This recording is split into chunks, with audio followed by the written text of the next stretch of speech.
Well, and I wish you lots of luck. There's a lot of things going on, and certainly recently, and the reason why I want the listeners to know that I'm a physician and I don't get into the politics, but being that I was born in Iran, I lived there for about 15 years around the time of revolution. Life was absolutely wonderful. In fact, my life story was just published a couple of weeks ago in the newspaper. And what went on at the time, as you know, Governor, you may not know, I grew up in Iran, which is a Muslim country, and I went to all-boys Catholic school, and we practiced Judaism at home. So I've been exposed to all different kind of religions when I grew up, and I lived in Europe and now in this country for about 32 years or so. So I've been around the block a few times.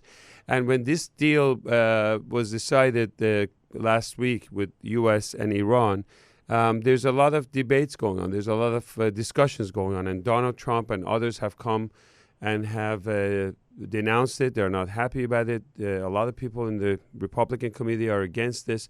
What is your thought on that? And what do you think the solution is when it comes to Iranians?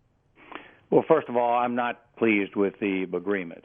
I think we have to step back and ask ourselves, what is our goal here? And it seems to me that our goal is to not allow the Persian Empire to continue its expansion. The Iranians at this point are fomenting terrorism in Lebanon with Hezbollah, in Gaza Strip with Hamas, and down inside Yemen also.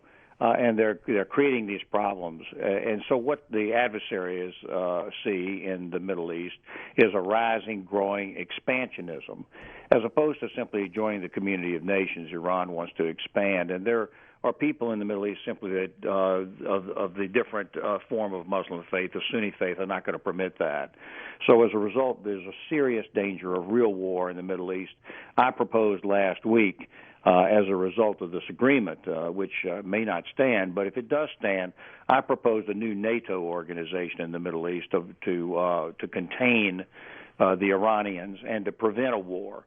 A new NATO that could be formed by the Saudis, the Egyptians, even in a correspondent way, the Israelis, in order to place a block here with American leadership, I might add, just as Sure. NATO had American leadership. Absolutely, and no question that obviously Bibi Netanyahu has announced it many, many times about his discomfort with this deal, and he's very clear about the fact that this wasn't a good deal. So we'll see how that pans out. But while we're on the topic, I would tell you that certainly Iranians or Persians in U.S., in California, and others, and even I would say, even though I haven't been in that country for over 3 decades, I think the people of Iran probably are kind and good people from what I remember. But these governments and the message that they send out and what they have in mind is probably poisonous, and it affects other countries. And it's unfortunate because the history of that country is so rich, and it could have done so many goods in the world.